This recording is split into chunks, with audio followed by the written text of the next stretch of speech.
प्रभु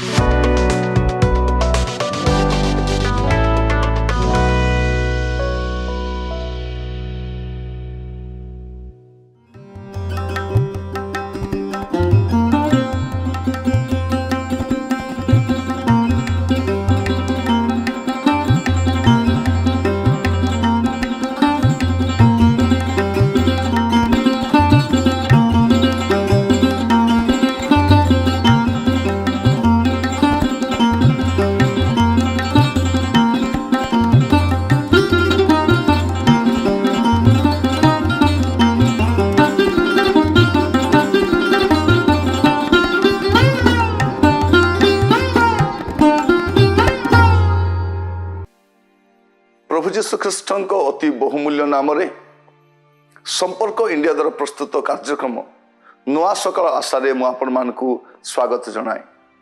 प्रभु आपण मानकु प्रत्येक को बाहुल्य रूपे आशीर्वाद करंतु।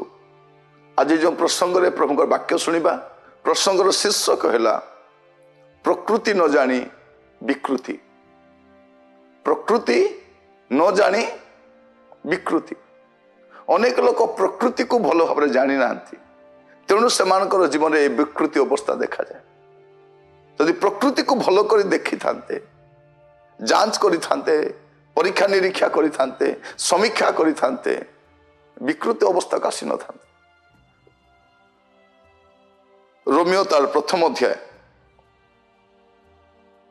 तार 20 पद जगतर सृष्टि कालावधि ताहांकर अदृश्य गुण समूह अर्थात ताहांकर अनादि अनंत शक्ति और ईश्वरत्व सृष्ट वस्तु गुड़िक द्वारा बोधयोग्य होई स्पष्ट रूपे प्रतीयमान होउछि जेपरि सेमानकर उत्तर देवार बाट न थाए। लिखा जाउछि कोन जे दृश्य विषय गुड़िक आम जहाँ देखुछु जगतर सृष्टि कालावधि ताहांकर अदृश्य गुण समूह ताहांकर अनादि अनंत शक्ति और ईश्वरत्व सृष्ट वस्तु गुड़िक द्वारा बोधगम्य होउछि। ए सृष्ट वस्तु को देखी आमे जानी परिबा जे यार जने सृष्टिकर्ता अछंती। से सृष्टिकर्ता नुहे। आमे सूर्य को देखी जानी परिबा जे जने सूर्य को तैयारी करिसंती। आमे चंद्र को देखी जानी परिबा। आमे नदी को जल को देखी जानी परिबा। आमे वृक्ष को देखी जानी परिबा। पशु पक्षी मनुष्य को देखी जानी परिबा जे या को कई जने सृष्टि करिसंती। तो ये सृष्ट वस्तु गुड़ी को हमको बोधगम्य कराउछि जे यार जने सृष्टिकर्ता अछंती। हेले आमे सृष्टिकर्ता को छाड़ी ए सृष्ट वस्तु पछरे काहे की जाउछु। यह हूँ प्रकृति को न जानी विकृति हेबार अवस्था। यही कथा साधु पाउल रोमियो मंडली को लिखुंट। कौन कहते से कारण ईश्वर को जानी ईश्वर बोली गौरव देले नहीं कि धन्यवाद देले नहीं किंतु अपना अपना असार तर्क वितर्क जड़ित होई और सेमानकर अबोध मन अंधकारमय हैला। निज निजको ज्ञानी बोली मने करी से माने मूर्ख हेले पुरी अक्षय ईश्वर को गौरव को क्षणीय मनुष्य पक्षी चतुष्पद प्राणी सरीसृपादि आकृति युक्त प्रतिमा परिणत कले। माने भाभी देखंतु को स्थितिटा आसुछि। प्रकृति को जदि आमे ठीक रे देखिबा आमे सूर्य को जदि भलरे अनेइबा आमे जानि परिबा जे याको के जन सृष्टि करिसथि। तबे आमे सृष्ट वस्तु को पूजा न करी सृष्टिकर्ता को पूजा करि परिबा। आमे गच्छ को देखले जानि परिबा याको के गोटे सृष्टि करिसथि। आमे पशु को देखले जानि परिबा। आमे चारि अनेक देखि परिबा जे जने सृष्टिकर्ता अछंती। तबे आमे सृष्टिकर्ता को सेवा करिबा ना सृष्ट वस्तु को सेवा करिबा। एई कथा रोमियो मंडल लोक मान को साधु पाउल लिखुछंती।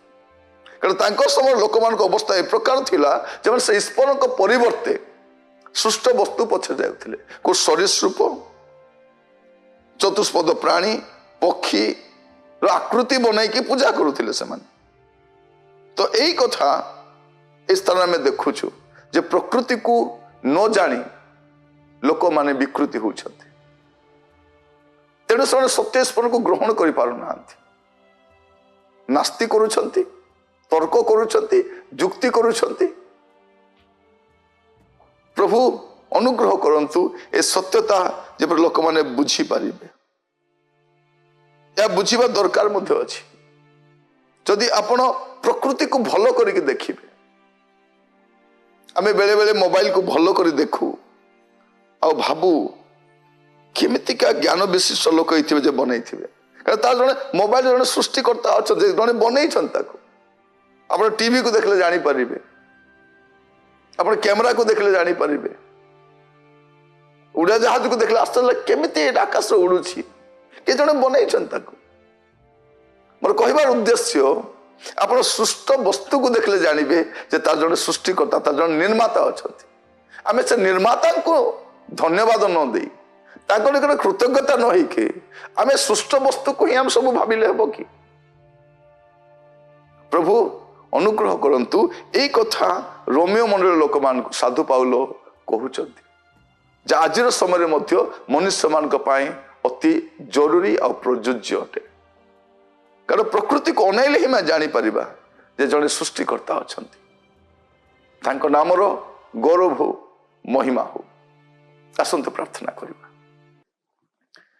अनुग्रहकारी पिता परमेश्वर में आपन को धन्यवाद दउछु सृष्ट वस्तु को अनेइले हमें जानी पारुछु जने सृष्टिकर्ता अछंती जदि आकाश को देखू पक्षी गुड़ी को देखू सुंदर परिवेश को देखू वृक्ष गुड़ी को देखू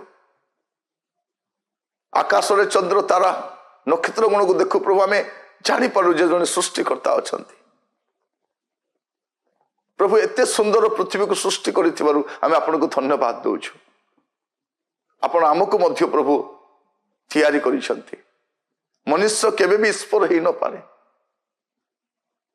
प्रभु आमे ताहा बुझी पारु ना हे सृष्टिकर्ता परमेश्वर धन्यवाद दउछु प्रभु आमान को चक्षु उन्मुक्त करिथिबारु अनेक निजको ज्ञानी मने करी प्रभु अज्ञान भलिया कार्य करूछंती मु प्रार्थना करे सेमानकर ज्ञान चक्षु मध्य आपण खोली दियंतु जेपर सेमाने सत्य परमेश्वर परिचय पाई पारिबे सृष्ट वस्तु पछरे न जाई प्रभु सृष्टिकर्ता को आराधना करि पारिबे ए प्रकार अनुग्रह करो